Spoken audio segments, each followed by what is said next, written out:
We are here. I'm not because my fucking camera's broken again, but welcome everybody to another episode of Push to Talk. We're here on the 28th of December, 2024 with our final fucking show of the year. Kind of a roundup show. Eric's with us. Hey, Eric. Hello, hello.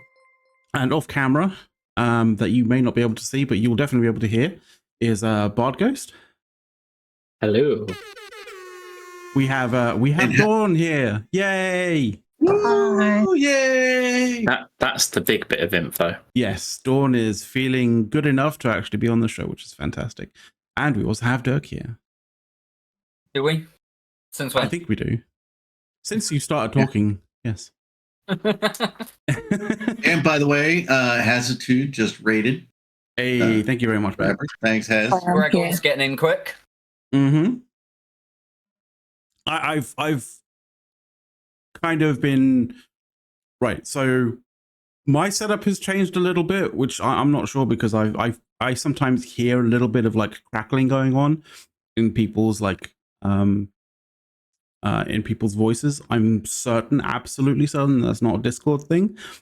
It's definitely a thing that I've like that's happened because I've changed a few things around on my setup. I still haven't been able to figure out and nail it down. So like it's got nothing to do with like, you know, my computer being like 100% like maxed out in any particular way, shape or form. I need to sort of as long as spend time to diagnose it in some way, shape or form. If it's just my end and it isn't coming through on the actual sort of stream, then fantastic. But like, just so you know, if you hear crackling in people's voices, I know about it. I'm trying to figure it out. It will eventually get figured out, but yeah. And in the meantime, Eric has trashed his own PC as well. Oh yeah, Eric's PC just fucking what, blew up or something. Like just failed to start. By the way, every so many years on Christmas Eve when we come home, something doesn't work. Okay. One year was the heater, I don't know. But this year, left Christmas Eve, go to my parents', PC work, came home, sat down the next morning. It was frozen, restarted it. It went to Windows boot and then stopped. Damn. So it is a Zydax, so it is already back at Zydax. They overnighted it back to themselves. Fantastic. They have a forever warranty with caveats, of course. But I looked at it and I'm like, hold it, wait a minute. That thing only came here June of 2022. No, not Power Supply. Power Supply's fine. It's some weird fuckery with the install. Yeah, like the Windows little circle starts spinning and then stops. And it would go into its repair mode and spin and stop. Couldn't even get it in repair mode. So algae issues. So we shall see. Hopefully it's not the motherboard, but if it is, it could be the worst of all situations. I swapped out the SSD because I have a spare, and every 6 months I make an image copy of it with Samsung, right? So I can just swap it out and put it in if it's that. Same thing happened with the new SSD and both running it through the 3.0 USB as well as trying to boot it directly off. There he is. Hey, look what I've got. I've got a fucking INN mug. You do? Yay. Awesome. That is a big mug. It is. It's a nice looking mug. I wasn't sure what the size of the mugs would be, so I just decided to choose the larger one. It's actually, yeah, it's like, in terms of like mugs, like for tea and stuff, it's actually pretty sizable. It is a large mug in that regard. Anyway, sorry, I interjected. Oh, you're absolutely fine. No, that was just it. So, they overnighted it back. We'll see when we know. Very nice. See what happens. Yeah. If it's the motherboard and they can't use the CPU and memory with the new motherboard, that's the worst case. Even though it has a forever warranty, I would get a memory. That's 100 gig of RAM.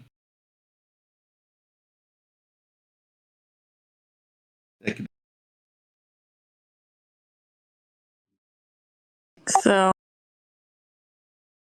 So 2024. What? so 2024. It's almost over. Remember, it's Almost only over. 2.5 years old. 2.5 years old. And yep, 2024 is almost gone. We have just a few days left, don't we? Mm-hmm. It's been a year. It has been It's a been year. quite the year, yeah. We were just talking about it's been so there's been so much going on this year that none of us can remember what happened this year. I can't remember what happened at the beginning of the year. Was there anything? We were just talking about this at the in the pre-show of like how what are we going to talk about? Do we know? I posed this Presumably question. at some I posed this point. question quite a while ago in the chat, and nobody bit onto it. So like, I was just like, you know what? We'll fucking do a Hannity and just fucking do it live, I guess. So Do it live. that's what it is. I mean, obviously the SOV changes came out this year, but I can't remember anything before that of being of any significance. Well, as is always the Yeah. easiest way of being able to do this, we can always Matt, just did fucking you get go. your timeline done? I was doing my timeline, but I'm kind of dealing with like too much shit everywhere and having to like actually work it out and have it figure out and like categorize things and basically sort of minimize things so you can actually deal with the amount of information. But no, I haven't done this year. I've just been doing like all sorts of things everywhere on the timeline. He's here. He's there. He's fucking everywhere. Okay. Apparently. I'm just looking at their plans. We have had Havoc. What was Havoc? Was that just Vanguard stuff and some FAC War? That was the changes to that was the Deathless stuff, wasn't it? Yeah, Yes, with that's the new correct. trips. Yeah. The nice thing is that actually EV University Wiki does a really good job of like all the patches and stuff.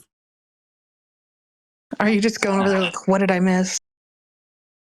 Yeah, I mean, I'm just going through it and just having a read. It's been a bit. You know, like, I thought Deathless was last year. They did No. a second part to it Okay. because they did They hadn't made some of the like, Zarzak stuff, but they expanded on some of the lore and like because we got new ships and things this year from the Deathless side of things We definitely as did. well. We've got to remember that.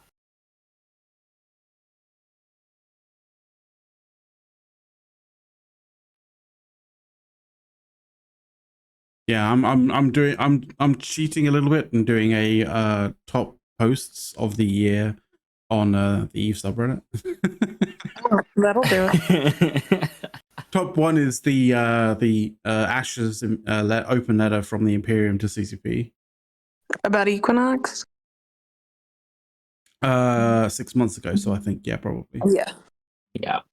I mean, that's the biggest change this year is Equinox. I mean, it threw the whole system on its head.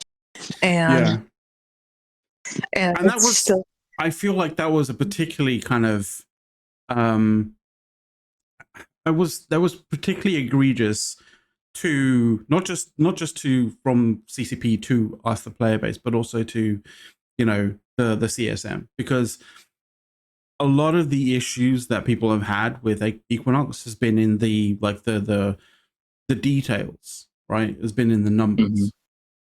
And they fucking the CSM never got the numbers. They were always told, oh, the stuff that you see on that we're presenting to you in like videos and screenshots and stuff like that, like that's all just work in progress stuff. That's not going to be the final figures and all that kind of jazz.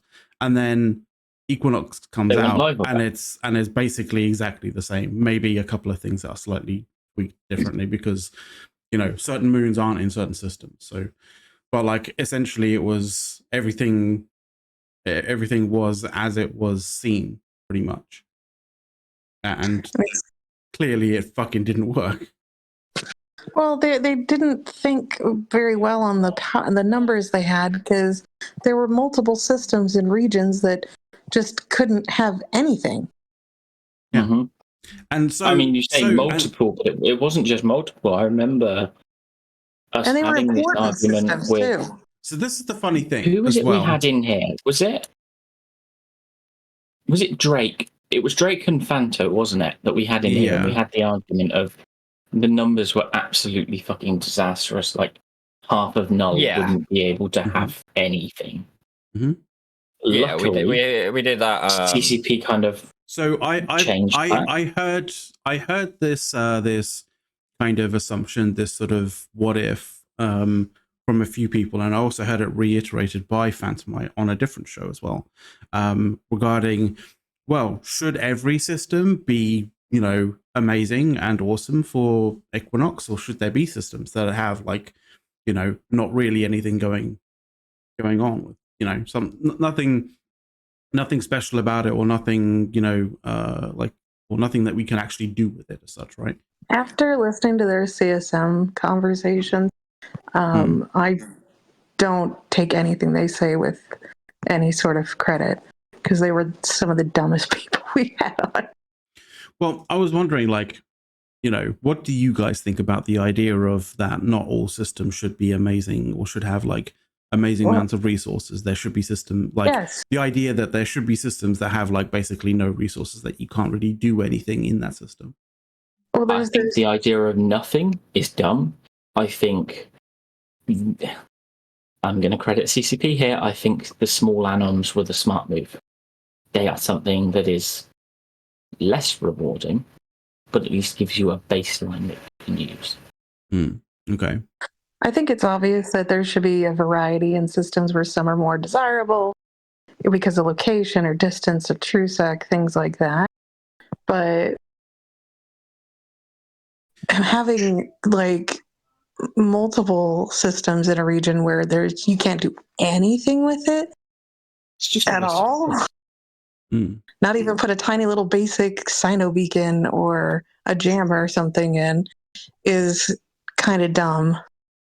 There's already so many systems that are just empty with nobody doing anything in them. I don't think CCP needs to encourage more systems with less stuff in it. Yeah, I mean, as Nate's kind of said in chat, like, you know, yeah, like, before we get onto the whole thing of like CCP's rhetoric around this, with the whole like rejuvenation side of things, which is just a fucking joke at this particular point in time.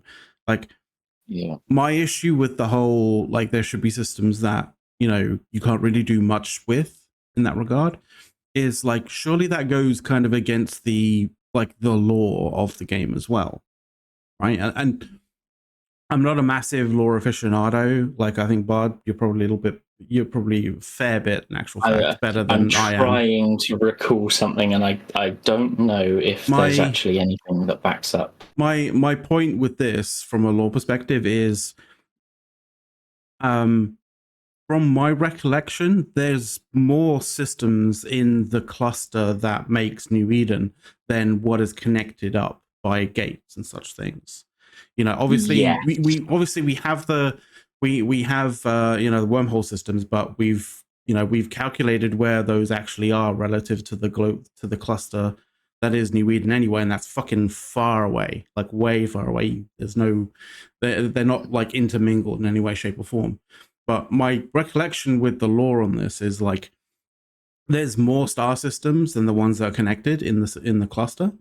And it's just that these systems that are connected are the ones that were worth connecting to, like being connected. They had, they clearly, and if you're connecting systems and you're going through, you know, the process, or going through the work to actually connect those systems, then surely there is resources there, abundant amounts of resources there, that are worth connecting that system up to the network.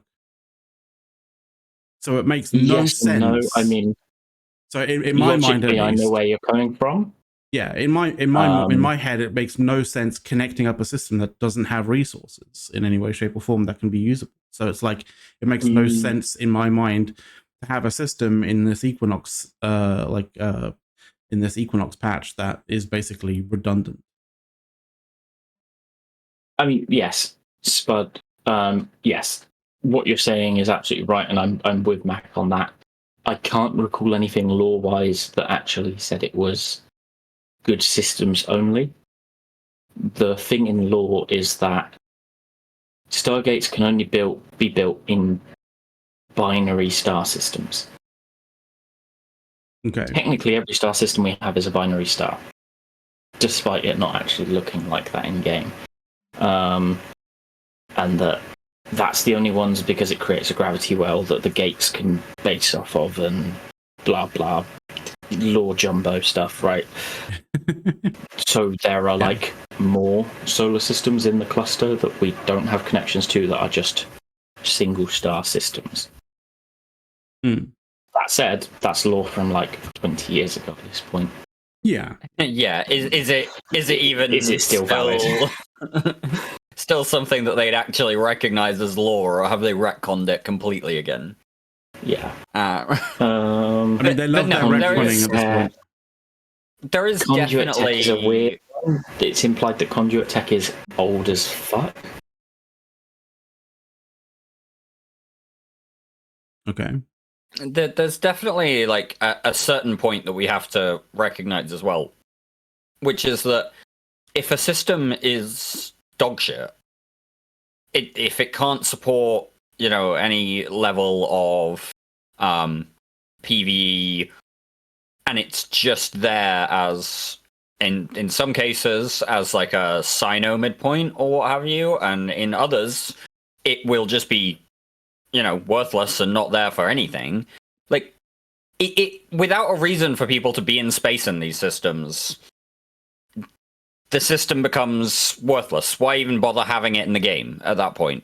So I would say that really every system should be able to support some level of activity, player activity, no matter what the base power level or whatever of the system is, right? Mm-hmm. Like, I think there should be a very low power pulling version again of the mining sites that just gives you, I'm trying to think, the big sites give you a couple million, the smalls, I've heard they vary. Some are 300k, the one I'm sat in is 700k. Like, in my mind, do a small site that takes up like fractions, a tiny site that takes up fractions of what we've got, and just put like a single fucking 50k rock in it or something. Have it respawn every half hour, but it's a 50k rock. Like, there should be something that you can do with a system, no matter what. Yeah. Even if it's small, that there should be some reason for players to be in space in a system. Because, like I say, if there's no reason for somebody to be out in space doing something in a system, why even bother fucking having the system anymore? Yeah, there's no fucking point in that regard. So at least give us some reason for it. And it yeah, I like the idea of having like just a singular large rock if you're going to just, if you're not going to like go all out kind of thing. I mean, because it kind of makes sense that like you'd be able to, yeah, sort of like a Nubian anom with a a bunch of smaller rocks clustered around near a particularly large singular rock, right? That also kind of makes sense in a detection sort of standpoint as well. You're detecting that singular large rock, right? Mm-hmm. I mean, you could do it. It's not like a massive cluster of large rocks, but that's because it's not, it's not a system that has, huge amounts of material spread around everywhere that's coalescing into large clusters of large rocks. It's just one large rock that's pulling a bunch of small stuff into it. I'm going to make a suggestion here, genuine suggestion for CCP. Well, this is not the show to do it on. I know it's not. Watch this.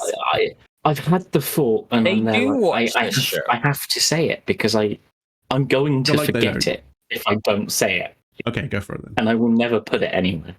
Do you guys remember the old things of like people wanted comet mining and stuff? Oh yeah. I recall Why that. not do that? Single large rock moving at like 300 meters a second, 50k on the rock. Basically, balance it about being for ventures, prospects, and endurances. Yeah, I mean, moving fast enough that no barges or orcas or orcals can actually keep up with it. Just this nice little site that just moves, so it's finely balanced around small, maneuverable going slow ships. enough so that like a barge or a barge can kind of basically a barge can get a cycle off before it gets out of range. Is what I'm talking about. Like no. Well, how the fuck do you even make it go fast? How the fuck you have to use a venture or an endurance or a prospect to keep up with it. Yeah, I guess that'll infuriate a bunch of people. But if it's an extra site, why should it? I guess. What CCP will do is that they'll make those ones be the massive spot ones, and it'll just be uncatchable Veld, essentially. You know, fuck it. I'll take that. I hope people get the reference for uncatchable Veld. Like, I can see that there is a site you could make there, and if you balanced it right, it would actually be quite nice. Just smaller ships and stuff. It sounds hilariously insane. It sounds hilariously insane. Frankly. Yeah. It sounds like exactly the likelihood the sort of of it thing happening is pretty high. Yeah, it sounds like exactly the thing that CCP would do to troll everybody. Aside from people in ventures, obviously, but yeah. I mean, this is the thing. We've got the winter event on. Like, they genuinely have done a comet site for this. Although Bard, if CCP did implement it, you know for a fact that they would make the speed on it faster than a venture or anything can actually keep up with it. Because that's what you're how telling they do me it. is we have to like we have to put mining lasers on a retribution. It'll be one of those things where it's like, you know, you're constantly combat probing it to warping it up to it. It's like, what? I'm mining in my Dramiel. Like, what the fuck are you talking about? I mean, that would be funny. I'm not going to lie. But no, like, I mean, even if it was like a propped venture, just so that a propped, what do you call it? A propped barge can't keep up, right? It has to be fast enough. I love Spud's comment. Sorry. Need to heat your MWD to keep up. Can only mine until it burns out. Honestly, if they did something like the White Storms with the heat reduction, so you at least get a good couple minutes. Yeah, sure. That's absolutely hilarious. Look, as long as this stuff doesn't dot mining, existing mining. Oh my god. God, I'm losing myself. You're fucking deploying a bunch of underpaid workers in a very tricky. Basically, I've just got this image of if you think back to The Expanse in one of the later seasons, where they just packed like cargo containers full of people and dropped them onto as an assault force. Basically that. But as a mining force. A bunch of miners doing it, yeah. Oh my God. Just fucking lands on the rock and they just like, everybody gets out and then fills the thing with fucking ore and then it launches and it's like, where's our fucking trip back? Oh wait, we're expendable. Yeah, exactly. Expendable planes. But no, so like serious though. Coming to Eve stuff Vanguard like this would be fine. I wouldn't mind quirky things like this in the game, as long as they didn't replace or hamstring the ability to have the other kind of mining sites we have now. Yeah. like, if you've got a system that you can fit a small site in and then a little leftover, fine, put one of these fucking comet things in, right? It's not like you're losing anything. Yeah, true. My camera went again. Oops. But never mind.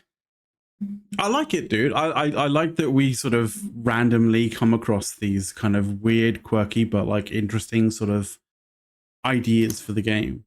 I mean, it's almost like a guarantee that they'll never end up fucking being in the game, but like, because it'd be too interesting. because now it's been said, and any developer who comes up with it will be like, well, it wasn't my idea. Hey, I mean, yeah, like, well, clearly you don't deserve the money that we're paying you for, so like we'll dock can't have any player ideas in the game. No, not at all. Except bad ideas. You know why? Well, I take it you know why they can't have player ideas. Because it could be a means for the players to be like metagaming CCP. I mean, there is that one, but also there's been incidents of players suggesting ideas to other developers and then going, "Where's my payment? This was my idea." Oh, fuck yeah! But those people can go fuck themselves. Yeah, but devs have become increasingly cautious because who wants to deal with that bullshit? That's just paranoia. That's what that is.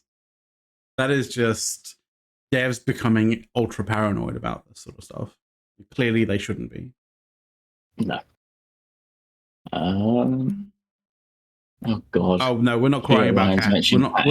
We're not crying about cat ears. Don't worry about that. Fuck cat ears. We're not Jinton. He actually got his wish. There are some in gamer, they're not.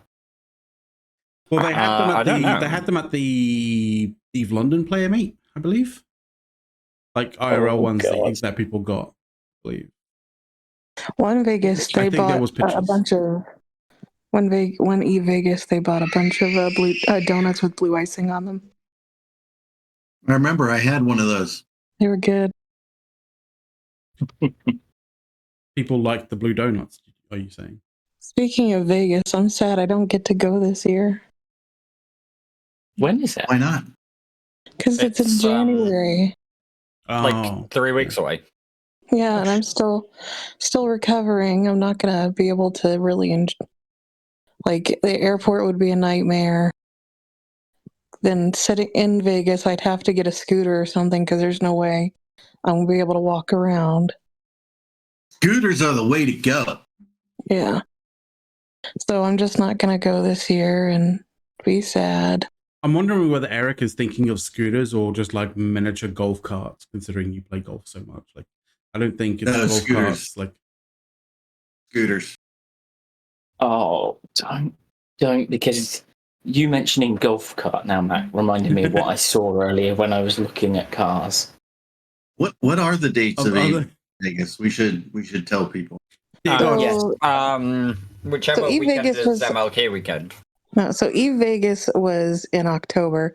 This is the Rampage meetup that normally is in Washington, D.C., but because of the inauguration, they're having it in Vegas to just be as far away from that mess as possible. Yeah. Yeah. That will be a. But yeah, I'm not going to get to go. So my parents are going to Florida like that same week. So my sister's going to fly up and hang out with me to make sure that I, don't have any problems. That's good. How was everybody's Christmas, by the way? All right, actually. I was going to ask people if anybody's drinking and what people are drinking at this point in time. I'm running something new this year that I trialed a little earlier, a couple of weeks ago or so, and that is hot Coca-Cola and amaretto. Oh god, that combination. Yeah. I mean, you don't like it because it's I get that you don't. I get why you don't like it because you're more of a gin kind of palate person, so that's fine. I'm drinking water. Mm-hmm. That's it. Dawn's on strict orders for what she can and can't have at the minute. No, I can drink soda. Bottled water or filtered water? From the fridge, so I guess filtered. Good, because I've heard recently that bottled water is like fucking just full of microplastics. Whatever. No, and Dirk, I can drink sodas and stuff like that. I just have a big glass of water next to me throughout the day, and then at dinner and lunch, I either drink juices or sodas. That's fair. I am on a low residue diet, so I've been forbidden to have high fiber foods. So no wheat products. I can't have broccoli. Oh, I'm so sad. I want broccoli. I love broccoli. So it's only when it's only when you're restricted to not have it that you're like, oh, I really want some. But I like broccoli in a lot of my foods. Like when broccoli's like done well, especially like tender stem broccoli, I actually really like that stuff. Yeah.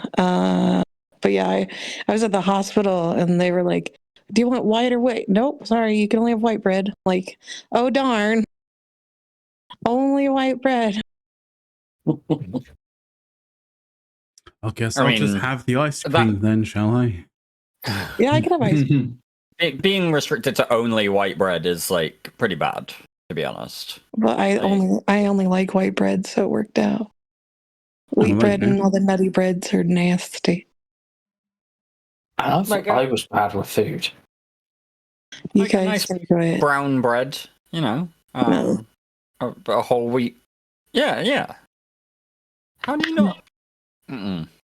You can have little hot, little warm Boston brown bread and like lathered in butter. Yeah, just a little bit of butter. Nope. A lot.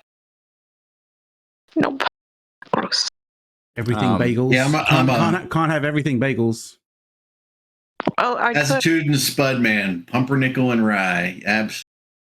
I mean, you could take off the everything part and then it's just a bagel. And then everybody hates you because there's now seeds fucking everywhere.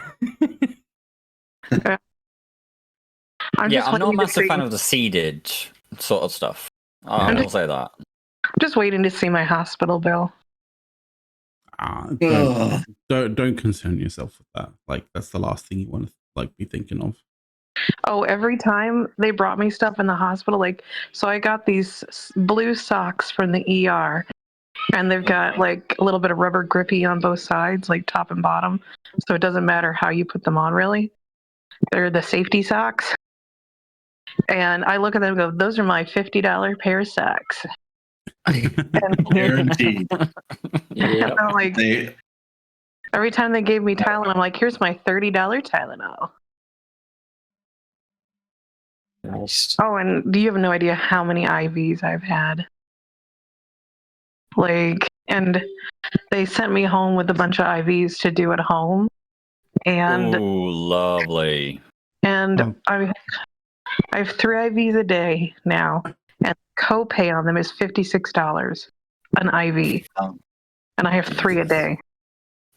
We're hoping that gets billed into the hospital bill, but I don't know. A large, from what I know about hospital bills and payment of said hospital bills, is a lot of the large majority of the payment that people get levied with actually just gets written off.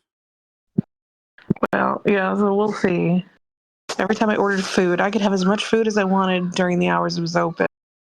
And it's like, is this a $30 hamburger or is this a $5 hamburger? I have mom and dad go down and pick it up. like, oh, where did you? Sorry, where did you get this $30 hamburger from? Oh, from the the people who were scalping, like out the back, like buying fucking $5 hamburgers and then selling them for fucking $30. Oh yeah, well, The GPU crowd's moved on. Yeah. I had to have an NG tube for a few days, so I had this tube down my nose, down my throat, into my stomach while I'm awake, and it was pumping out bile out of my stomach to make sure I didn't like have a huge acid reflux or anything. Yeah. But it was obviously I can feel it in the back of my throat all day.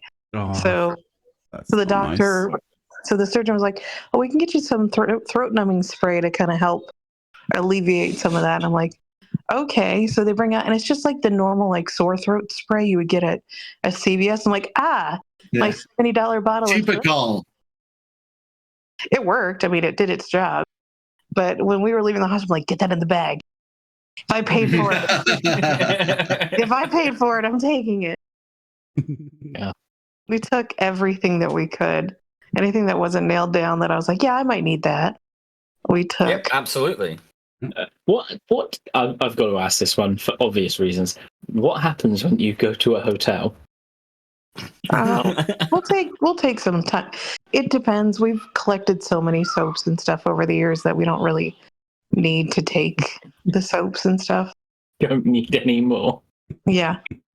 Oh God. I think you'll find I came in with this fridge. Thank you. Those are nailed down. And I don't care for the insinuation either. So The one thing I will always steal was the shoe polishing pad. Yeah. What the fuck? Oh, right. Shall we get back onto E? Why do we have to be on E? Well, this is the Eve It's supposed to be the 2024 this roundup. is the Eve adjacent talk show, I might add. Like it's we talk about. I want to talk about how expensive hospitals are and the ridiculousness that I went through. Now you want to talk about Eve? You guys can go suck it. I mean, it is unusual that we can get Dawn off the topic of Eve on this show. So I can talk about myself. That's fine. I'm happy about that. Yeah, in terms of what we're drinking, I've got some 2023 vintage cider. Hey, from Westerns. Not bad. Westerns is an all right cider. Yeah, Westerns are solid, and especially some of that vintage stuff. Like, they actually. That's some good percentage. Some I recall that is a particularly high percentage as well. It's like 12%. It's 7.3. Oh, okay. So it's not quite as high, but it's still pretty high for a cider. It's not that bad. And for all you Americans, that's what we call hard cider. Well, that's cider is what you guys call hard cider. No, it's just cider. It's cider. Yeah, it should just be called cider. Anything less is apple juice. We're wrong. If it's not alcoholic, it's just apple juice. It's not apple juice. Yeah, it's a distinction. We read up on it. But yeah, Aspals is pretty good too. Aspals I do like as well. Normally I go for the Premier Crew for my Aspals. You're exceptionally posh. What? I mean, when you're demarking specific Aspals, then that's a step above. Their Imperial. I just don't agree with their I don't get on with their Imperial variant, which is it says something when a Brit is starting to talk about not getting on with the Imperial stuff. It's the cider lovers equivalent of going, no, I'm not a fan of the Marshall. I think I'm going to go with the Cobra. Was it the Cobra? Like it's that level. It's like, oh, I see. So you're being a real snob about this, are you? Yeah. Well, it's one of those things where if you're gonna drink, you may as well drink good shit. I mean, that is definitely something that that is something that you embody entirely. Like, certainly we will not be touching the crap. No, nobody's ever gone to a bar. I don't think I've ever sort of had you kind of go, yeah, no, that'll do. Yeah. Would you like a drink? Well, what have they got? It's either this is good or we're not coming here again. Well, you know, I won't let us set foot in a Weatherspoons, that's for sure. You see? Don't. Oh. But to be It fair, might be Weatherspoons, cheap, but yeah. it's cheap for a reason. I do recall we crossed the street and I was like, I think there's a Weatherspoons that. Oh no, we're not going to the Weatherspoons. Like, okay. Yeah. Oh. Yeah, we will walk a little bit further and find something not a spoons. Thank you. Anybody outside of the UK who's wondering what the whole Weatherspoons things is like the one thing that you can guarantee that you'll get served at a Weatherspoons is a fight. That's essentially what Weatherspoons are like. So you know, if you're wondering, carpets. And sticky carpets, yeah. I think the sticky carpets is to make sure that the fights don't, you know, go on for too long. You know, you don't want to be on the floor. It's kind of like making sure that everybody's webbed down, so that there's no like, you know, nobody trying to fucking do kitey bullshit, right? Like it's basically the sort of like the real world equivalent of like webbing people down, so there's no kitey bullshit. The fight is very definitely a brawl in a spoons. Yeah.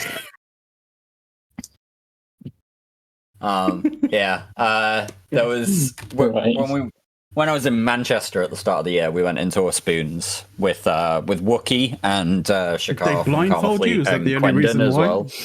Is that the only reason Wookie got there first. Oh, okay. We got there. We kind of figured. Well, he kind of figured it was a good place to like just easily findable, basically. Mm-hmm. So he's there, he has a pint, we get there, we're waiting on Shakar to arrive, so we go like, alright, fine, fuck it, we'll have a pint here. And yeah, I shit you not, Wookie's pint, when we ordered the round, was basically a swimming pool. Like, it was just fucking chlorine. Oof. Oh, that's bad. So it's one of those bits of like, yeah, spoons, you're really living up to a reputation there. God, just a bit. Fucking hell. That is bad. You know, you do have to like have standards somewhere. No, I get it. Right, so what else did we have going on this year in EVE that we want to talk about? I mean, nothing. Oh, I guess actually there is one big thing that happened this year. I mean, it's kind of big. The move. Yeah, I mean, yeah, we've completely kind of glossed over that. The Great Migration. Sorry, what move is this? Like something happening? Did somebody move? You know what? There is actually something else that goes with the move, right? It's not just the move that's happened this year. There is another big thing that's kind of more of a soon, not now. Uh-huh. Init. Well, well, it hasn't happened yet, so it's not a 2024 thing. It's thing. been announced, is what I mean. It has been announced, yeah. It is like, what, 3 days? Didn't you it's happening New Year's Day, I think. 2, 3. What's happening? Yeah, it's happening New Year's Day. What's happening? Init are resetting us. Init are resetting everybody. Let's put this correctly. Yeah, it's not. So you it's just not skip like over we're not migration? See, this is the thing. It feels like some people in here feel like it's been a personal vexing of goons. That's not the case. I don't believe that's. You mean you like us after all?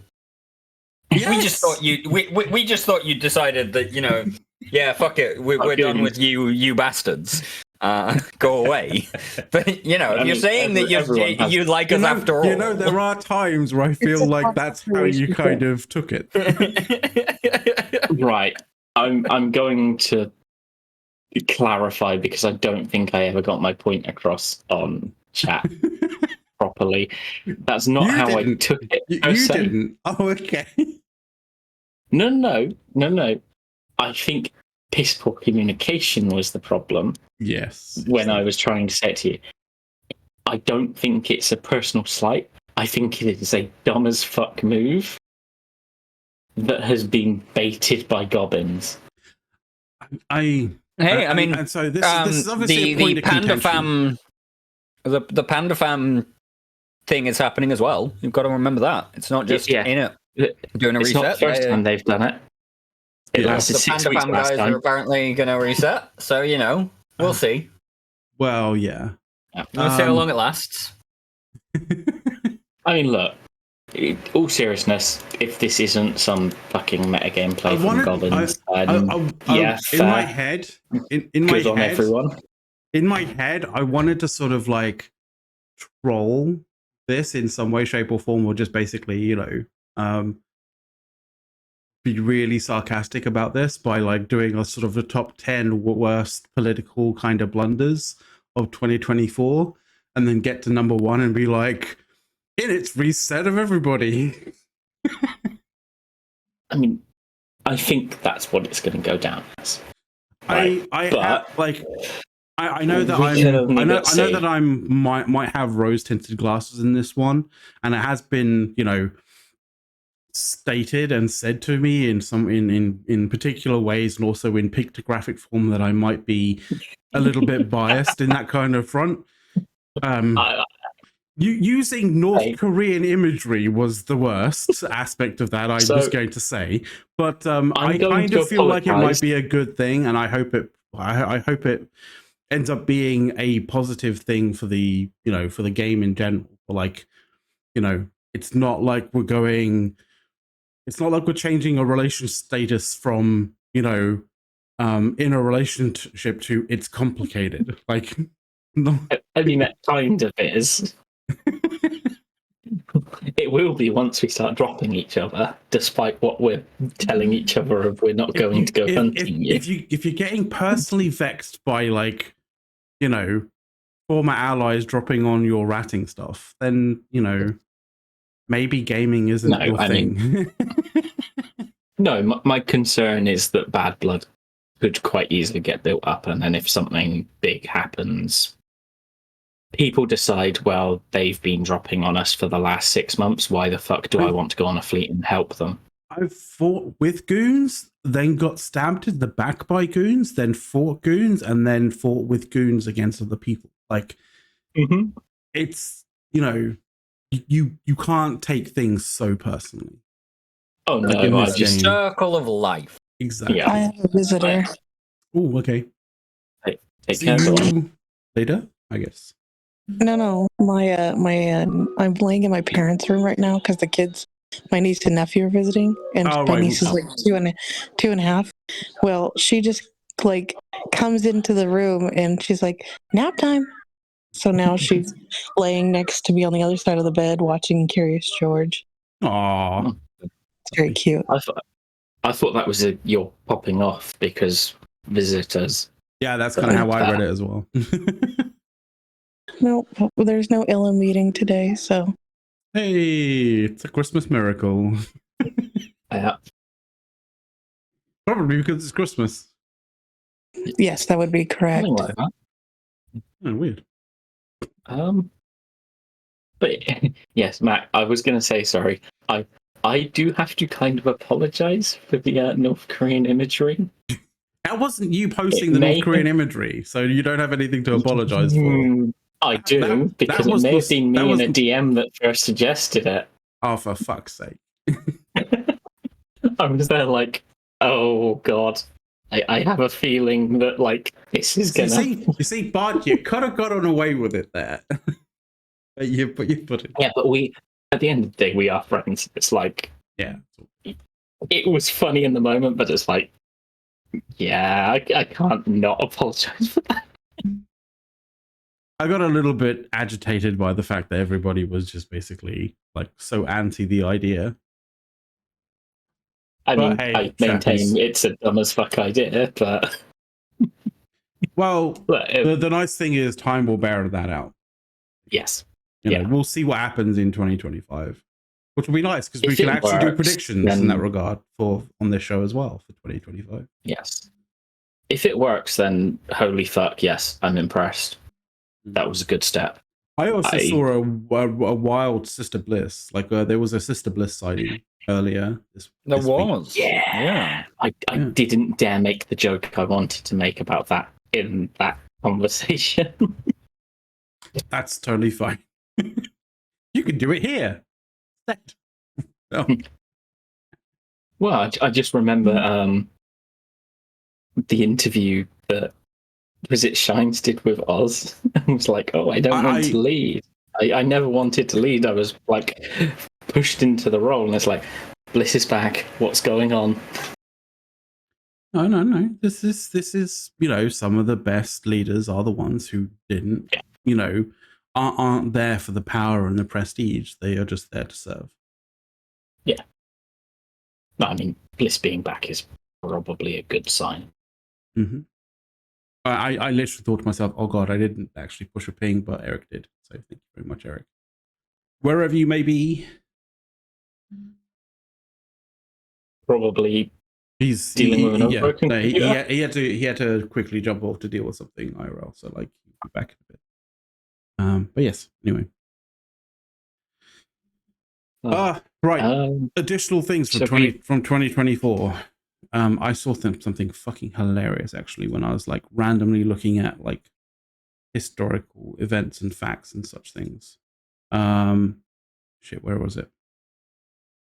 I like how I bring up the Grand Migration and you guys spend like 30 seconds on it. I mean, yeah, it's a I feel move bad because we just kind of overdo it. It was a lot of move ups. I've done You many didn't even move talk ups about- before in my life. You didn't even talk about how CCP couldn't spell quadrillion correctly. Yes, CCP.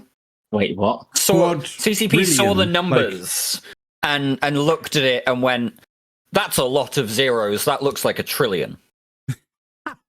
Yeah. No. They meant quadrillion. CCP were talking about, all right, yeah, the goons have done this big move and, it's biggest ever in the history of the game. A trillion isks worth of stuff was moved. And where they're going like, no. On average per person, maybe. Like we moved how many titans? I mean, 5 titans is a trillion nowadays, right? More less than that. I think it's closer to like 3.5 or 4 titans as a trillion-esque nowadays. We're back at those days. Well, I mean, when you consider how a lot of us fit titans, yeah. So yeah, CCP did do the whole bit of like, yeah, we misspelled quadrillion by not counting the zeros correctly, I guess. You know what I have to wonder, right? I do have to wonder because like CCP has always the whole kind of like scarcity thing, right was the whole idea of basically reducing the amount of stuff coming in to players so that they can burn their stockpiles, right? Yeah. Didn't really work out for them. Right, because they seem to have had this belief that there were huge amounts of stockpiles around that needed to be basically sort of burnt through. I don't know whether people have burnt through those stockpiles or not, right?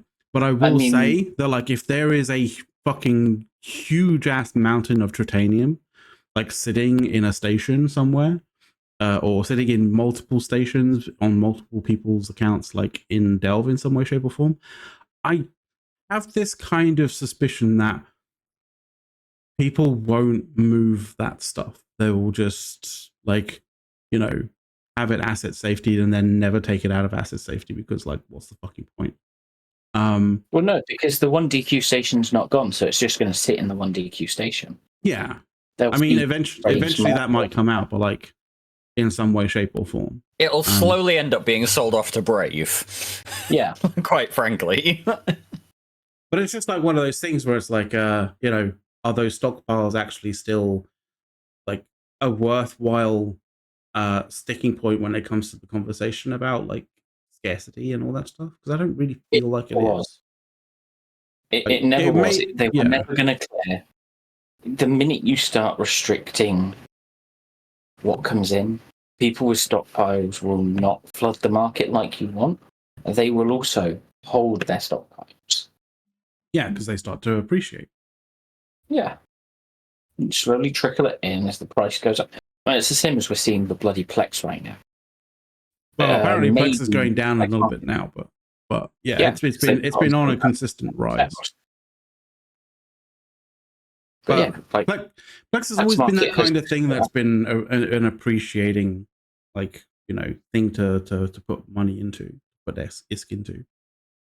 You know, every single time that I've heard people, like, you know, taking a break for the game, or from the game as it were, I've always heard people essentially go, well, just put your money in PLEX, and then sort of it's been the it's been the way for anybody who's taking an extended break for a while, because when you come back down the line, your PLEX is generally going to be worth more than it was when you bought it. Yes. Or at the very least, it's not going to have depreciated in terms of the asset value, whereas, like, I mean, it will have if you've bought it in like the last month and it's now on the way back down. Yeah, but that's not. When we're talking about these breaks from the game, we're talking about extended breaks of like a couple of years, right? Yeah. And so there's generally always going to be additional value in putting money into PLEX long term, but it's still a lot safer than when you try and do it with ships, for example. You know, you don't want to keep a Revenant Navy, not a Revenant Navy, a Revelation Navy, on the basis that if you go away for 2 years, the Rev Navy might become utterly worthless due to some sort of nerf. Yeah. And so you can't get back the money you paid for it in the end. But right. I mean, in terms of how often people will take that sort of extended break, it's generally not a huge number of people at any given point. So I think less people do it nowadays than they used to. Like, a lot of people just sort of go, oh, right, I'm giving up on Eve nowadays. And then if they come back, it's a bit of a surprise rather than anything else. Yeah.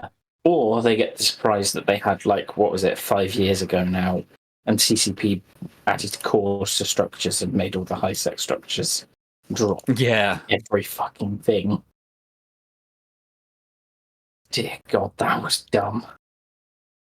Yeah, to answer Juggernaut or Jagetti's, sorry, question whether if PLEX is worth a lot at the moment, like the start of the year, it was hovering around about 5 million. It is sort of in like the 6.5 or something now, right? Yeah, it's about 6 million. So it has risen by 20%. It's gone up significantly. 6.25 currently in Jita. Oh, wait, no, I'm an idiot. I'm not actually looking at Jita. I'm looking at Sobaseki. It's about 6. I mean, I'm in game at the moment looking at it in Jita. But yeah, it has gone up significantly this year. Probably more significantly this year than it has in any single year for a while now.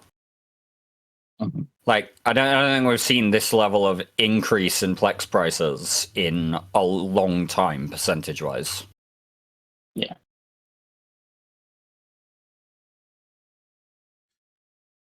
Yeah, and a lot of people kind of do have this, you know, they generally tend to have a little bit of a poke as to sort of, you know, why is PLEX rising in cost and in price, you know, at this point in time.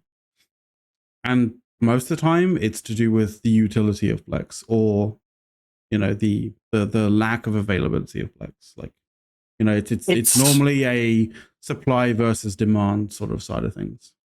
It's really broadly speaking, it's a function of showing you how many. Basically, it shows you how many people are actually engaging with CCP via, you know, actually paying real money for things. Like, you get an idea of if Plex is going up quite a lot, then fewer people are buying Plex to put into the game from CCP. Well, not just that, Doug. I had this conversation in a Reddit the other day, and I kind of said that there's two ways that we're getting the inflation that we're getting, right? Either, as you say, less people are buying Plex to put into the game and interacting in that way, or more people are subscribing using Plex. Yeah, the latter's also a fair point. So the thing is, we're not seeing lots more players in space to prove that. So unless current players are shifting from paid real money over to Plex subscriptions, there's which seems unlikely pressure from that, which means that less people are buying Plex at least compared to the amount of use cases, because we now have Skinner as well. But I fail to see that Skinner would be so much of an upwards pressure when the skill farming market has basically had the bottom fall out from under it at the same time. Yeah, I mean, that's really one of the more odd things, broadly speaking, is how the SP farm market has just basically collapsed at this point. And yet Plex is still rising. It's a pretty interesting sort of bit of market assessment, but we kind of, it doesn't make any real sense, right? Like it's really difficult to point out what is pushing that change, because it doesn't seem like there's anything happening that would be significant enough to cause this sheer upward trend of Plex this year. I mean, like, just looking graph-wise, right? And I know it's a little bit difficult to actually kind of see like what I'm looking at. Actually, hang on. I'll see if I can actually fucking do that right now. Share it. Yeah. I mean, let's see if this Kia works. Ryan Yeah, there we go. That does work. It would make sense if somebody was manipulating it. So what I wanted to quickly kind of show is, and it's a little bit difficult. It's manipulated. It's a little difficult to see, but from about like September time, I know that there's like spikes all across this graph in terms of the amount of actually the purchasing volume, right? But like from about like September time, which is around about here, it kind of feels like the sort of average amount of it's pushed up significantly seems to be higher, like compared to the previous part of the year. It seems like just in general the average amount of Plex that's being purchased has gone higher, which to me kind of feels more along the lines that somebody is stockpiling. Well, that could be anything. Like that could be stockpiling, that could be Skinner, that could be the exact thing we mentioned a minute ago that me and Dirk don't believe it would be, but it possibly is, of plexing their accounts rather than subscribing. I mean, possibly, yeah. The Plex market has less stock, that is for sure, right? People, but yeah, Orion, that there are a lot of players that have made a life out of multiboxing, but theoretically, that shouldn't have changed so much to cause this suddenly. Like that would be a steady, very steady on their thing, unless somebody has just got like I'm trying to rack my brain. I'm trying to rack my brain as to sort of what happened in the game in sort of September. Skinner. But that would be the only. That much. See, I've not seen any evidence that it's been especially popular. Really, No. Like you don't see a huge amount of people marketing custom skins. You don't see a huge amount of people like talking about this as a thing that they're enjoying. Really, yeah. You know, when you take a look at Reddit, every time, and I appreciate that Reddit is not a great barometer for the way people are enjoying playing the game necessarily. But you don't see a huge amount of commentary about, Skinner is this really great feature that we all love kind of thing. Starscream, what are you on about with writing anon changes? That was November.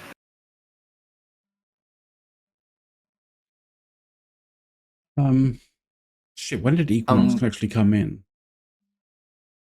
Yeah, the warpins were November. Like, I keep seeing people say that this is a side effect of CCP changing anons, but this has been going for 6 months prior.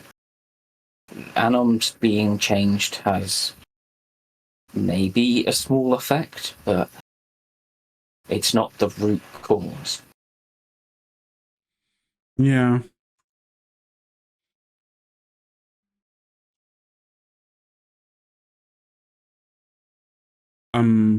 Right. I'm literally doing like research live, so you guys can carry on talking. Obviously, like I'm literally gonna basically I'm just gonna try and figure out what happened in September. Yeah, I'm also kind of becoming aware that we are going to have an ad pretty soon because I just had to mute one or delay one. So there will be adverts coming for those of you who are not subscribed to the INN channel. Please do stick with us through the ad while you are waiting there. So yeah, in terms of September stuff, there wasn't a huge amount of anything. Yeah, it's just weird. Doesn't make sense that the PLEX market would go quite so crazy. I mean, I have seen, I will admit, the funniest conspiracy the other day that made me laugh. Oh yeah. Apparently, everyone made a mistake by electing Oz to the CSM, and that he's secretly manipulating the PLEX market and stockpiling it. I think you're being trolled there, Zard. No. This was people genuinely floating it. As he's apparently manipulating the market. I've heard there's been many conversations on Reddit about Oz, and most of it's been sort of like funny, amusing sort of trolls in many regards. Yes, I kind of considered that to be good and funny. The same. This one has been genuinely floated by people who had Oz has been stockpiling PLEX in the background while we've all put our trust in him. It's like, lol. What the fuck are you on about? Don't think so. Look, somebody is potentially smoking something that they should be sharing rather than consuming all of. Yes. Oh. Now, I'm going to say, if he genuinely is manipulating the PLEX market, fucking amazing job. I mean, he's got a lot of fucking money, clearly, and he's really making a significant fucking bet, which is one of the reasons why I don't think it's the case. Oh, no, I do not believe it at all. But it's like, if it one day turns out that it actually is, I'm going to be sat there like, yeah, well played.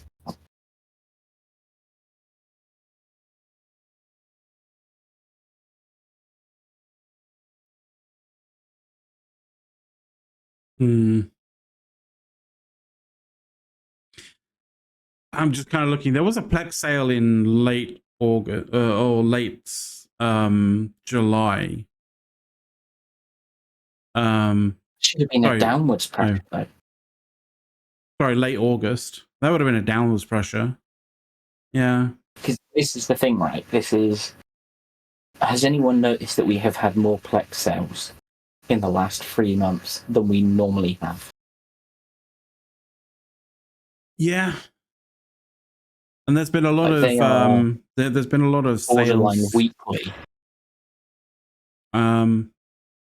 Shit, is the other sales still going on in the store with the those particular packs that are like ludicrous?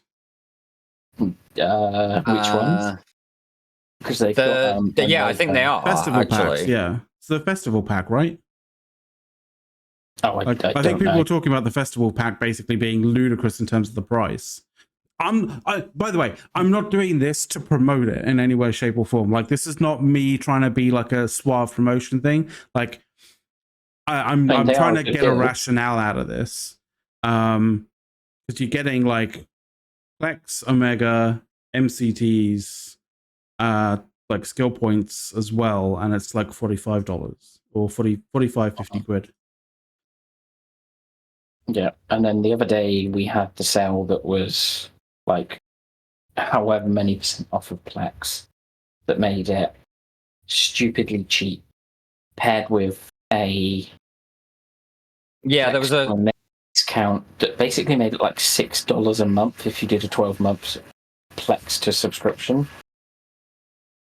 Yeah, it was insanely cheap for a hot minute there. In like 1 month, the Mega is like... You have to put $400 down, or some stupid fucking amount, but yeah.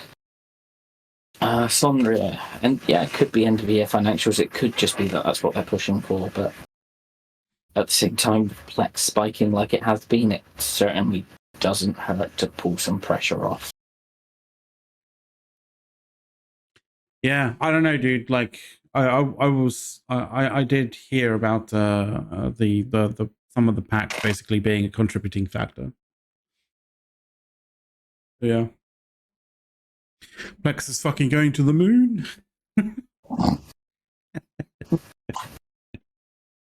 Oh, don't make me make the joke. Hilmar couldn't get his crypto in Eve, so he had to find some way to make something go to them. Oh no, we could talk about bullshit like that when it comes to sort of 2025. Yeah. When it comes to 2025 predictions. You know what? Somebody did make a comment. Was it Jogatai that made the comment of Oh no, it was Scudderman. I'd love to hear what you guys think about Eve Frontiers, unless I missed that show. Oof. Did we even touch on a show? I've not been around much lately. We've done an interview. We did an interview. We've had some kind of commentary about it in some way, shape, or form. Like, in actual fact, I think 2 weeks ago, I think we did like a little bit about it, like at the end of the show. It continues to be crypto crap that is being shoehorned into a replacement for Eve. It's... No, don't get me wrong. Yeah. Some people have said that, look, some of the features would be nice if they came over to Eve. I don't know. I ought to preface this because I probably ought to be clear. I am not signed up. I do not have an NDA. I have no clue what's going on within the game. Okay. But from what was published back along, I remember something about like line of sight shooting. I don't want that in Eve. I get why that's nice in some games, but it just doesn't feel like an Eve thing. I can kind of see that. Like, yeah. Like, I think it's interesting. I'm not sure whether it fits the style of Eve, but like, I don't know. Maybe it fits Frontier, right?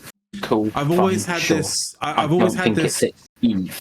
I've always had this like really cool fascination of being able to hide stuff behind shadows of moons and planets and like spatial, like orbital bodies and that kind of thing when it comes to sort of like scanning and that thing and such things. Oh yeah.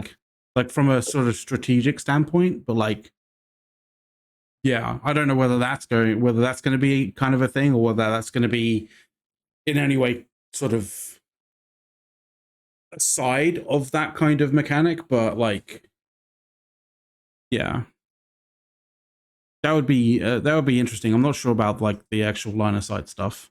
That might the line of sight stuff might make some tactical choices on the battlefield be a little bit more interesting, but yeah, I don't know. I just don't get the feel for it myself. You know, it's personal preference. If it sticks to Frontier, then the Frontier guys can have it, and if they enjoy it, they enjoy it. Right? To be honest, I'm at the point where I do not care what is going on with Frontier, as long as it does not tank Eve in the process. I have no interest in playing Frontier at this point, but we'll see what happens once it actually launches properly. Mm-hmm. But, I mean, if it's actually fucking amazing and the crypto shit is kept to a minimum, maybe I'll try it. If it is a typical crypto bullshit game, but yeah, no, not interested. My prediction is like CCP are basically going to do this the same way that they did like VR, in the sense that it's like they're going to be jumping on like the technology when it's not mature enough to do what they want it to do, in the same way that it's not, that it wasn't ready for what they want to do with it, right? The really odd thing about VR kind of was as well. Like, the really odd thing about the VR thing, though, was that they were actually at basically the edge of they were at the cutting edge of like VR gaming for a while there. It was quite simply that nobody was doing VR stuff in the same way as they expected. I mean, I play. Whereas with the crypto kind of stuff, the crypto stuff, I think they've probably jumped into it on the basis that they want to do stuff with crypto and the whole blockchain thing, without actually recognizing that the market is swinging away from crypto already. Mm-hmm. And that's probably going to hurt them with this game more than it helps them. Yeah. Like the VR stuff was just a question of not enough people having VR headsets and being engaged with the technology. Blockchain people are actively against the technology. Yeah. And somebody needs to kind of recognize that. People were on board with VR. It was just a kind of, yeah, that expensive headset, and I don't really want to pay that for a headset. That's the thing with VR. Yeah, that's the thing with VR. Because blockchain is, no, half of the crowd is obnoxious, and I want to stay the fuck away from it.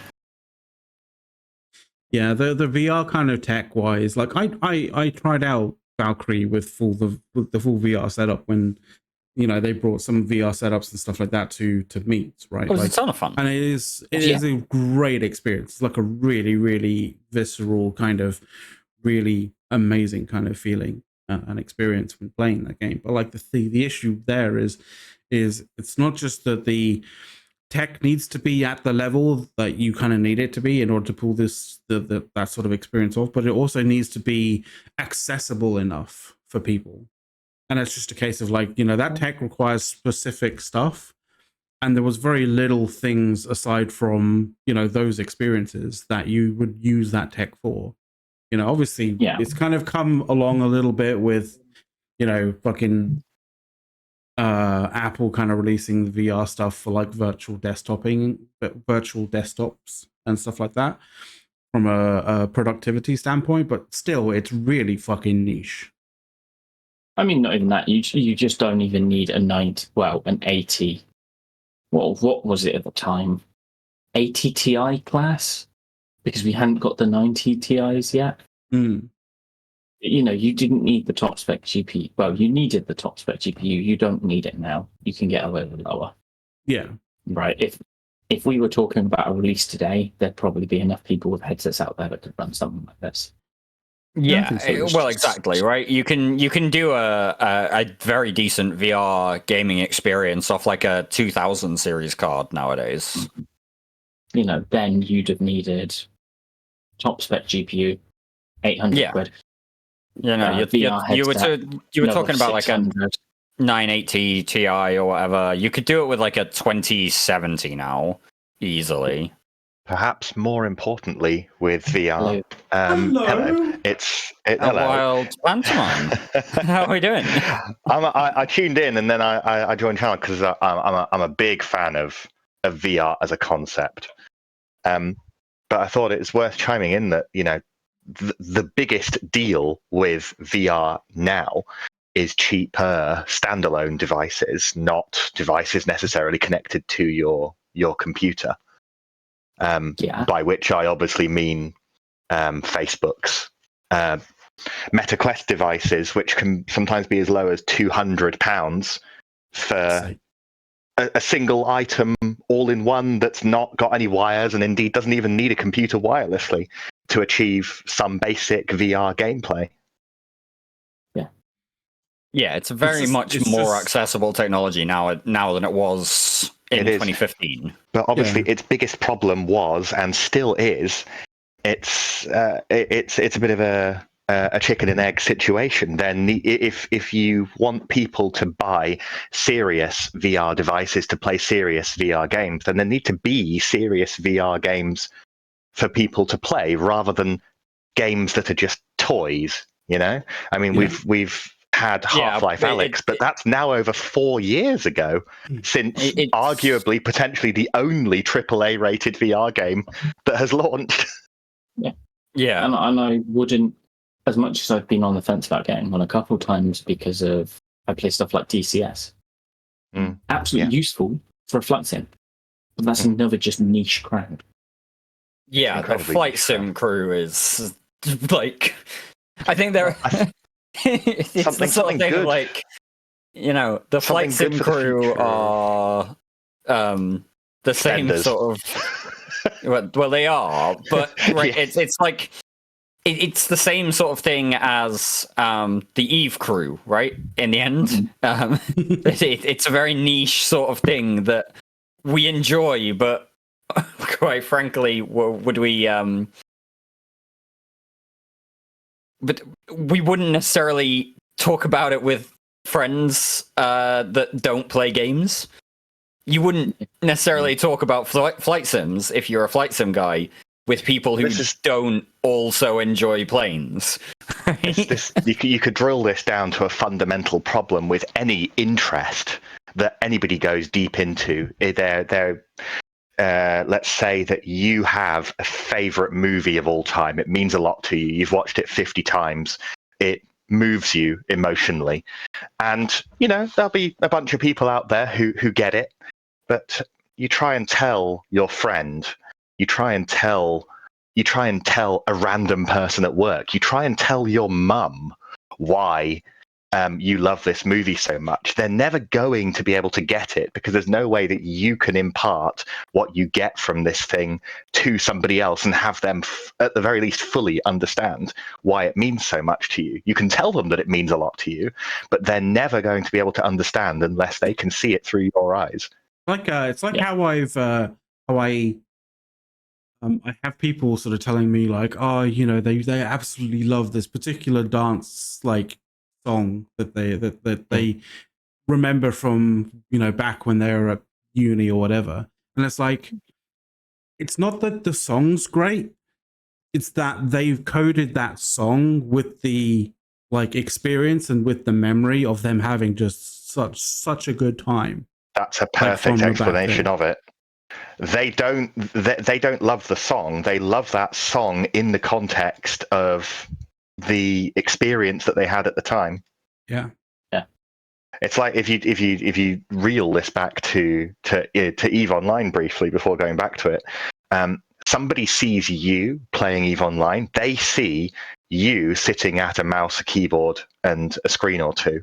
They don't see, you know, what you're doing in the game. Well, no, even in that moment, they don't see that you are flying a spaceship in a meaningful world. They see you sitting in front of a computer, clicking on things. Yeah, like getting really frustrated about a bunch of icons, right? Because normally you're zoomed out like crazy. Right? To an outside player, it's no different to somebody like screaming when they're playing FIFA and then chucking their controller in the sofa and walking off. Oh, silly idiot playing his little football game on his little TV. Oh, Dad, are you winning yet? Different. Kind of thing. Oh God. But you know, I suppose. You know, I tuned in slightly late, but you know, you're talking about CCP's approach to VR, and now in relation to CCP's approach to blockchain technology. And I think that at the base of it all, the unspoken part that is that people kind of try and dance around when they do know this is that all blockchain games are exclusively inhabited by people who, even if they won't admit it, even to themselves, are there to make a profit. Well, they won't admit it to themselves, but they're saying on the outside, yeah, I'm playing it because it's a cool concept and it's a cool game. But underneath that, what they won't say is that they think, oh, maybe I'll be the guy that makes a bunch of money off of this. But that's every single one of the players. It's every single one of the investors who buy any kind of coin. Isn't, oh, I believe in this technology. It's maybe I can be the guy that makes a bunch of money off of this. Every single person involved thinks I might be the guy that makes a bunch of money off of this. Yeah, they're not there to play. They're there to be the guy that makes the money. Maybe I'll be the lottery winner this time. They're waiting to win the lottery, exactly. I was just about to say. Oh, I just played the lottery for the fun of it. No, you don't. You're thinking maybe I'll be the guy. Yeah, and you know what? Talking about the making money side of it, this goes back to what Starscream said in chat, right? Yeah, if I have to file a 1099 to the IRS for selling items in Frontier, no thanks. It's this horrible, increasingly starting to legislate this stuff. But people who invest in cryptocurrencies and buy blockchain items with it in the back of their mind that the reason that they're really doing it is because they can cash it out at some stage. They have this duality where they simultaneously are desperate to say that this isn't a currency, and at the same time turn around and tell somebody else that it absolutely is a currency. It's like, you got to pick a lane. It has value, don't you know? Because they desperately want to be that person that like had a bunch of Bitcoin right at the start and now is like a super it's real and meaningful. Like, they all want to be that. $1 billion Bitcoin pizza from 15 years ago. Yeah, the issue with that is if everybody is, then nobody is. Yeah. There is no magic in a capitalist system. It's not. There is no world where everybody can be rich. That's not a thing. Rich is in comparison to everybody else. Yeah, exactly. Somebody has to be the loser if you're going to be the winner. Oh, why doesn't the government just print more money? Oh that doesn't cause inflation. Which puts this conversation towards ratting bounties. We got the perfect summation of inflation with the Tic Tacs. Oh, thank you. Phantomite, you motherfucker. Was it smooth? And that brings us perfectly to ratting bounties. God damn. Oh dear.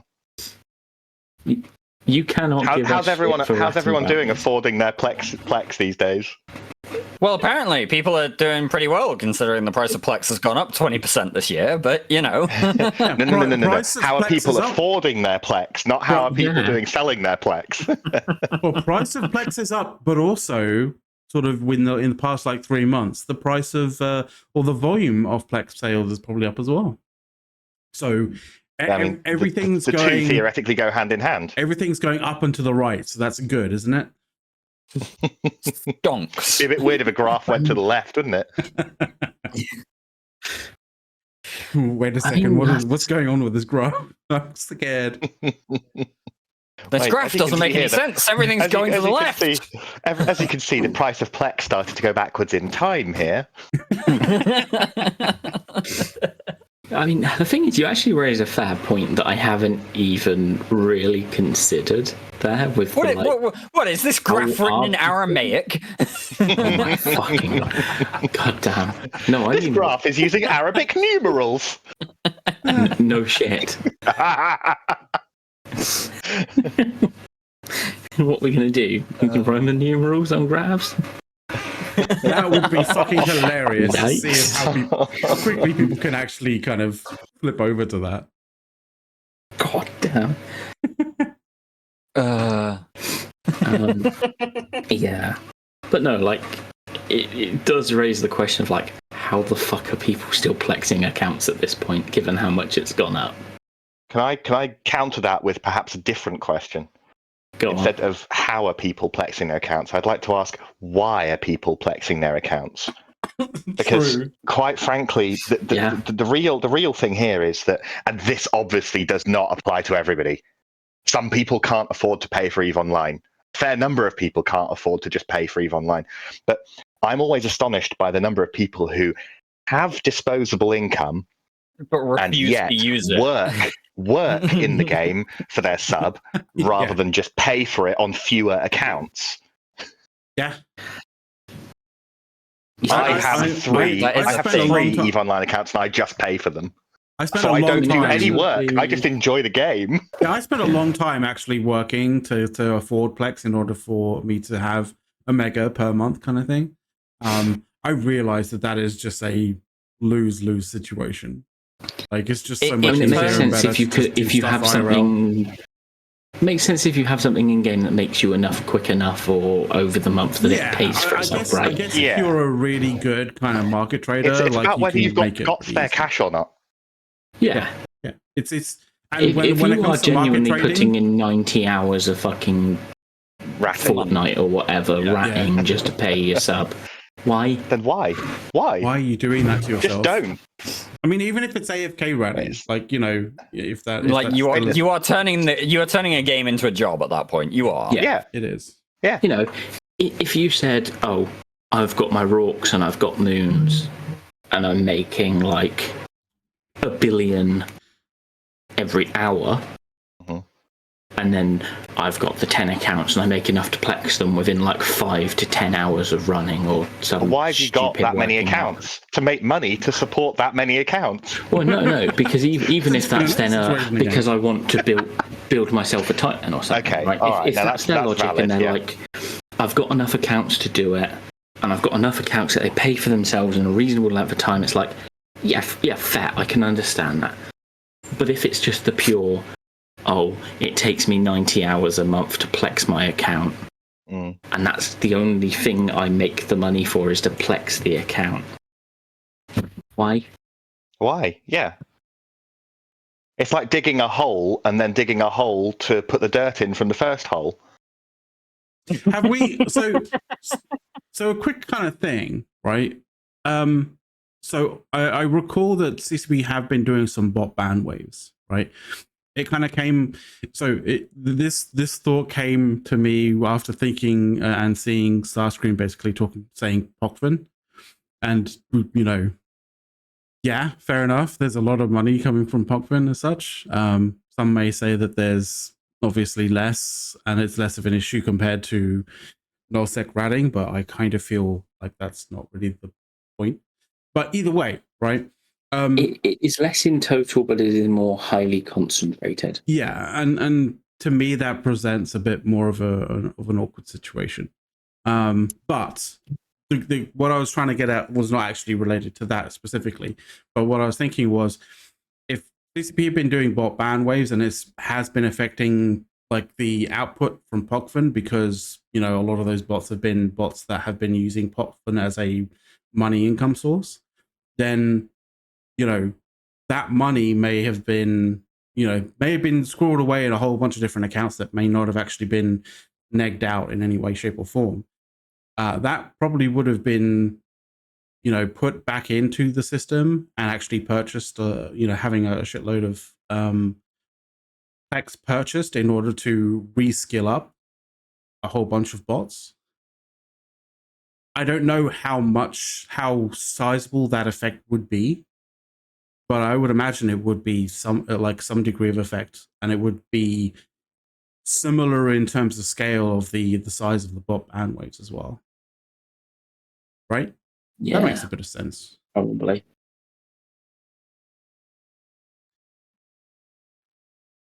I need to figure out, like, maybe when that actually something happens. something to consider is, should there be an income source that can so reliably give people a per character income that is that many orders of magnitude higher than other income sources in the game? Right. Exactly. I mean, And by reliably, I mean what's allowing it to be so frequently doable without being interdicted, without being stopped, without being meaningfully competed over. I mean, people shouldn't be able to have like 250 mil ticks. What I mean is they shouldn't be able to do it so regularly, so reliably.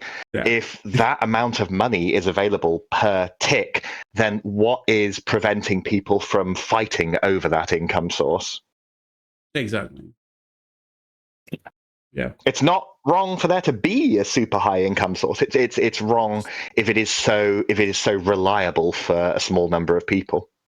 I mean, this is the thing, right? When you available without availability isn't the problem. It's whether it is my point actually is competitive.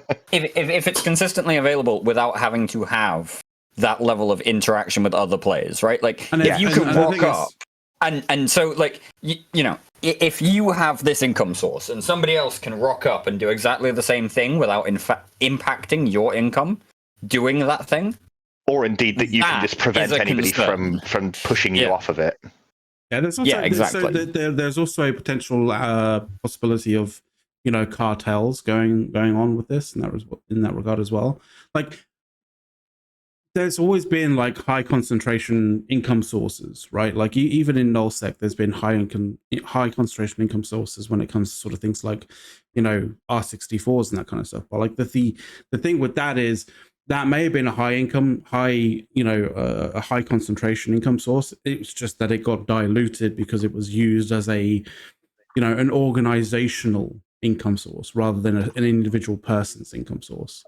Not just that. The issue with pochven is it's kind of more like an individual's income source than an organizational income source. Yeah. I mean, the thing with moons as well is they were kind of fightable over. Don't get me wrong, there was the point when PL basically held monopoly on them. But they better held now than it has been. Oh yeah. It is. I mean, I was going to say, even when PL held the monopoly, it was like, to be fair, they did kind of work to get themselves to that point. It wasn't then just Phoebe handed came along to and them. stopped them from reaching so far. Yeah. You know, they didn't just have it handed to them on a plate, though. They built a fleet that could project to control that. They had a lot of infrastructure to be able to control that. Like, yeah, they had a lot of sinos to be able to control that. Yeah, I was going to say stuff that may not have been, you know, the whole accounts that needed plexing, logins that needed to be on a database somewhere online. Did you see that Reddit thread post about a week ago where in the comments somebody like screamed at Dark Shines for their, he was like, yeah, we got like a 40% tax on R64 mining, and somebody was like, that's a big number, that's such a big number, how dare you. It's like, well, you have to, people are doing somebody the work has by to pay fighting. For fuel. No. Somebody has to fight and defend it. Yeah, somebody has to fight and defend it. Somebody has to put the infrastructure there to actually do it. Like, I've been in organizations where, you know, every so often the organization would put 100% like ratting tax up because we were having a one summer or something like that, and it was a case of, I think that says a lot about the caliber of the recruits. Well, yeah, but you know, it was one of those sorts of things where if you're online, you're in the strat up. If you're not, then you're going to be making money for the organization. So, you know, if you're not in the strat up, membership's decision as to whether they are part of that group or not. Yeah, remain there, exactly. Yeah. Exactly. And at the end of the day, it doesn't matter how dictatorial your group is, you can always leave it, and that's the thing about it. You can always go and find a better group. Sorry, Dawn, what's up? I'm going to interject because I need to go a little early. So my final thought is this year had some ups and downs, and I'm glad I'm still here, and I appreciate everybody that wished me well. And I will see you guys hopefully next week. Okay. Yeah, look after yourself, Dawn. Next week. Definitely. Have a good new year, and yeah, we'll see you later.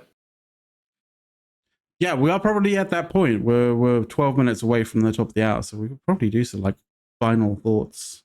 One last thing kind of thing. One last thing for 2024. What? It feels so weird to be saying one last thing for 2024. Like, I almost Jeez. forgot the year. A fucking moment. yeah, I was like, I what the don't fuck? mean in that sense. I mean, like, what was it? 2019 when we did Eve London, Yeah. and it was like 2019. 4 of us here that were there. Mhm. Eric was the only one here that wasn't. To be fair, it's a long way to come from America. Yeah, I just mean like Derek, Mac, you were definitely there. Phantomite, I remember you being there because you put me in the correct direction on the platform for the train station. he was like, no, I'm sure it's this way. I'm like, no, you need to go literally the other way. Was that the one at the Yeah. dome? Sorry, what was that, Mac? Was that the one at the dome? Yeah. The one, And I where walked I up there and I got was like, I accidentally could swear roped blind in. we'd come off the other way. Where I got accidentally roped into the fucking Test Alliance fucking group photo, and I'm like, "What's this for?" Yes. And like, I'm like, "Oh fuck." It's okay. Yeah. I mean, it has been a while since like stuff like that has gone on. Do we have, and this was something I was looking at in the background, and I'm going to use it as my one last thing because I think it's been a while since I've seen it. We used to have the Eve Meets website, didn't we? Yeah. I don't Do think that we was still have something like that? I don't think so. I don't know, actually. That's a good question. I'd have to do some digging. There's a section on for Ink in for IRL meets on the Eve forums. I know that. Yeah. I think that's the closest we we've have. got. It was just nice having a website where it was centralized. I know there's also a Discord server about for people who organize meets and do stuff like that. That there is a Discord server for that. I'm not sure how publicly advertised it is, though. That's a fair point. No. No, that's fair. But yeah, I mean, if we're going to talk about meets coming up in 2025 that we know for sure, obviously the Goon Vegas Rampage Inc. thing is happening on the 20th in, well, obviously Las Vegas. We've also got FanFest coming up in end of April, early May. I will be there. I don't know about anybody else on the show. But yeah, there's going to be a bunch of us who have been on the show over the years at FanFest this year, I think. So, if you do see us there, come over, say hello, have a beer. We'll chat some stuff in real life. You may even get sticker. You may even get a push to talk sticker from. You might Dirk, get a maybe. push to talk sticker, yeah. If you want one. Hey, everybody wants one, Bard. Let's not like be a fucking downer on this. And then of course some people might not. Well, Then, they're going of to course, get one in that case. the They're going to get two in their eye. There'll be the usual New Orleans meet as well, I'm sure, later in the year. I'm sure we'll end up having... Nolans.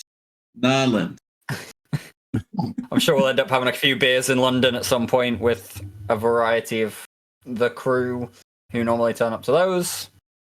Yeah. It's shaping up. It'll shape up to be a good year one way or another with Eve Meets. I mean, that's the thing. 2025 is going to be good for Eve Meets, I figure. I'm just there like, I have a quiet hope that CCP might do some good shit in game.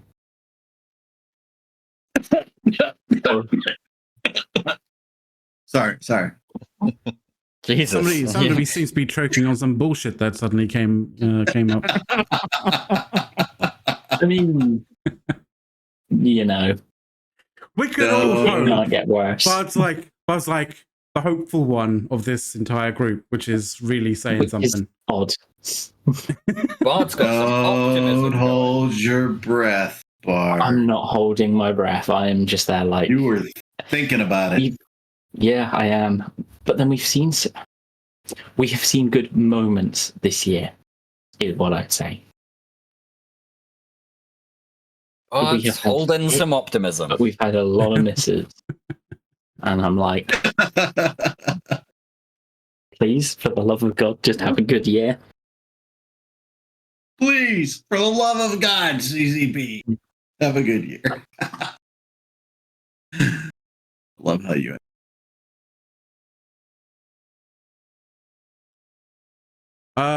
Dirk, your one last thing or sort of reflection on 2024 or prediction on 2025. Like, what do you think? I mean, we kind of strayed into some of what my final thought would be for the year. It's been a good year this year as well for meets. We had a lot of fun in London a month or so ago.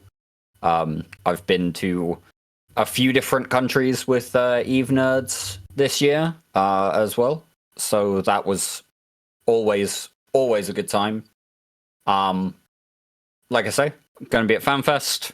There's going to be a few of us. Come and say hi if you're also going. I am also going to say that it is worth remembering the friends that we have lost along the way this year. Patrick Miller, who used to work at INN, was one of them. Obviously, we had Akaroth just a little while ago who passed away. We lost a Nominate in August. Oh, yeah. And there are a bunch of other names along the way as well, obviously. Too many, unfortunately, to recount them all. But, yeah, just remember your friends. We remember all of the friends that we've kind of lost along the way, and wherever they are, we salute them. And yeah, no, can we lose fewer people next year, please? That would be nice. That would be nice. Can that be my one request for 2025? Nobody dies. I mean, nobody we know, at least. I mean, can everyone stop dying? You please? kind of touch on it, Derek, right? But it's not even just been like a shit year in the Imperium for people dying. There's been plenty of similar posts from people I know from Horde. Yeah, they're like Reddit. They've had their fair share. I don't even want to say fair share because it's not fair. But you know what I mean? They've had their share of losses. I don't think we've had more than 2 weeks this year without a Reddit post about somebody. And it's just, fewer people next year, please. Like nobody dies next year from the community. And if you can, like go and appreciate the people who you fly with and the people who you fight against, like, and go and buy people a beer and have a talk, and get to know them. It doesn't matter which side they're on. Just have a beer, have a chill time with them. You can get back to shooting each other in space down the line, but if you are at a meet, don't worry about just coming up and having a chat with anybody. Because we're when all it's there the meet, for the it's same out of thing. game, it's the EVE community, right? Yeah, we're all there for exactly the we've got same some thing. allegiance there, but we're all spaceship nerds at the end of the day. So yeah, just I suppose that's my two things. Looking forward to it's been great seeing a lot of people this year. I'm looking forward to seeing more people next year, and don't forget your friends. Don't forget that we're all from the same place here. Yeah. Eric. Well, hey, I just want to wish all of our viewers prosperous, happy 25. Hopes that everybody has a wonderful New Year's Eve celebration. That's really what I want to say. Good luck, everyone. And I am planning to be at FanFest. So I need to be at a client somewhere. Exciting to meet everybody. Nice. Phantomite, thank you very much for actually fulfilling the whole, if you're online, you want to come on the show, just drop in anytime. Just drop in. Yeah. Fantastic, dude. Any thoughts, opinions on the year just gone, the year to come? Anything that you want to say in particular? Let's look forward at 2025. If you take an honest look at yourself or your group of people, and you feel that your group or yourself is always waiting for somebody else to undock first, make this the year that you decide you're going to undock first and see what happens. Fantastic. I'm looking forward to the roller coaster ride of being neutral to everybody in the next year. That's daunting, to be completely honest. But it should be a lot of fun. Hopefully, hopefully there's not too much egg on our face, 6 months down the line, but who knows at the end of the day. I'm totally down for this experiment that Dark Shines has the initiative on. We'll see where we go on that front. If there is, just remember, I'll remind you. Oh, I'm sure people are going to be like, need I remind you on Twitter, back in 2024. Blah, blah, blah. Absolutely no, we would never, ever let anybody forget anything here on this show. Of course not. Jesus. I mean, I might actually have to host the show for a day, just so I can replace your usual image with a very apt one. Oh, God. It's going to be that North Korean news presenter, isn't it? Yeah, I thought so. Oh, God. Fuck's sake. Well, we are terrible Yeah, human beings. I hope everybody out there is enjoying this, because this is going to be my life for the next year, I feel. We are terrible human beings. Come and have a beer with us anyway. Yeah. Fuck. Anyway, hope you guys have a good, have had a good Christmas and are going to have a good New Year. And we'll see you in the new year, because the next show is going to be on the 4th. It's the 4th of January, 2025. All I still need to pick up for my new year is the champagne. Yes. I already have those bottles. We're ready. Nice. You get fancy ones, don't you? Oh, he does. He always gets From fancy ones. You're getting from an actual local vineyard rather than local. It's from in what I recall. California. All the way on the other side. That's not really local. For America, it is. Yeah. That's like Just Hungary is local to us in the US, in the UK. Yeah. That's not really local. Just a 2-day drive across mountains. Yeah, but you get yours very specifically rather than just picking up what you can get at the local supermarket, is my point.